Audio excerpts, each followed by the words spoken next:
টিসিবির পণ্য নিয়ে মারধরের মতো ঘটনা ঘটেছে শারীরিক এক প্রতিবন্ধীর সাথে।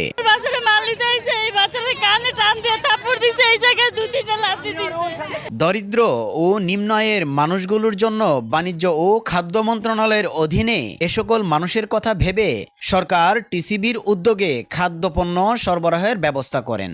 সরকার কর্তৃক এ সকল ব্যবস্থা নিলেও টিসিবির পণ্য সরবরাহ করতে গিয়ে দেখা যায় বিশৃঙ্খলা ও নানা সময়ে অনিয়মের চিত্র। কখনো কখনো লাইনে দাঁড়ানো নিয়েও চলছে নানা সময়ে ধাক্কাধাক্কি ও ঝগড়াঝাটি সহ এ সকল বিশৃঙ্খলা। আর এ বিশৃঙ্খলার কারণ হিসেবে টিসিবির পণ্য নিতে আসা নারী পুরুষ জানান, অনেকে লাইনে বা সিরিয়াল ও শৃঙ্খলা না মেনে পণ্য নিতে এসে বিশৃঙ্খলা সৃষ্টি করেন বলে। সমস্যা ওই যে ধাক্কা ধাক্কি বকাবাদ্য একবার পাইছে আবার এসে দাঁড়ায় আবার তার লোকজন নিয়ে আসে, মানে এগুলোতে ঝামেলা হয়। দেখছেন আমার ক্যামেরা ফ্রেমে অনেক এখানে যারা নারী বা মহিলা আছেন তারা দাঁড়িয়ে আছেন, কিন্তু কেউ লাইনে দাঁড়িয়ে আছেন, কেউ বা বিশৃঙ্খলা এড়িয়ে বিশৃঙ্খলা ছড়িয়ে দাঁড়িয়ে আছেন। ছিলাম একজনই আইসা 10 জন ঢুকায় বলে আমি ছিলাম, আমার আত্মীয় এভাবে করে করে জ্ঞানজন সৃষ্টি করে, মারামারি করে, চুল ছেঁড়াছড়ি করে। এদের কেউ কেউ আবার বলছেন বিশৃঙ্খলাকারীদের মধ্যে নারী বা মহিলাদের সংখ্যাই বেশি। এই লোক বেশি ঝামেলা করে, পুরুষ লোকের চেয়ে। কিন্তু আমাদের যে মহিলারা আছে এরাই সমস্যাগুলো করতেছে আর কি। তবে এ বিষয়ে সরবরাহকারীরা জানান, ওই প্রথম আয়াত গাড়ি থামাইলে তখন মনে করেন পারাবারে উড়াউড়ি করিয়া না, এখনো কার্ডের মাধ্যমে আছে। কার্ডে সেটা হচ্ছে আপনারা কাউন্সিলর আন্ডারে ওয়ার্ড পড়তে, আর এইটা হচ্ছে তো মনে করেন ওয়ার্ডের না, এটা যেই সেই নিতে পারবো। চাউল হচ্ছে যায় 30 টাকা কেজি, ডাল 60 টাকা, আর হচ্ছে যায় আপনার এই তেল হচ্ছে 100 টাকা লিটার। আমার কাছে যে আসে তাকেই দেয়।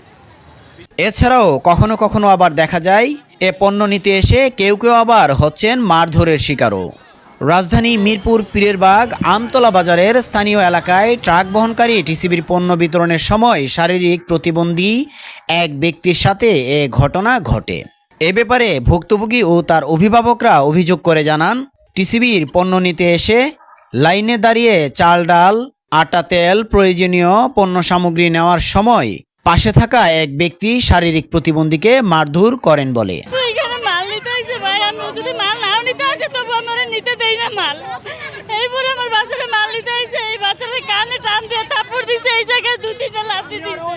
আমার ছোট বাচ্চারা বলছে আমার ভাইটাকে মারেন কেন, এর উপরে আমার বাচ্চাটাকে থাপ্পড় দিয়ে দেখেন কি করছে।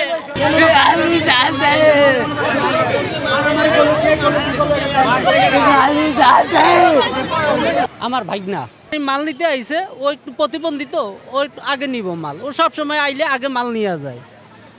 হয়তো এখানে মাল নেওয়ার জন্য সামনে আগাইছে, ও মানা করছে, আর ও বলছে যে না আমি মাল নিয়ে যাবো, আমার মাল দেয়। এই ভাইরাও মানে ও আগে আসলে ওরে আগে মাল দিয়ে দেয়, সিরিয়াল লাগে না ওর। বড়টারে মারছে, ছোটটা আইসা ডাক দিছে দিকে ছোটটারাও ধরে মারছে। এই প্রতিবন্ধী ছেলেরা যে মারলো, এইখানে কি কোনো বিচার নাই? পরে ভুক্তভোগীরা যদিও বা শারীরিক প্রতিবন্ধীর সাথে মারধর করা ব্যক্তিকে খোঁজ করে পাননি সেই সময়ে। Zonayed Hossain, DSK TV, Dhaka.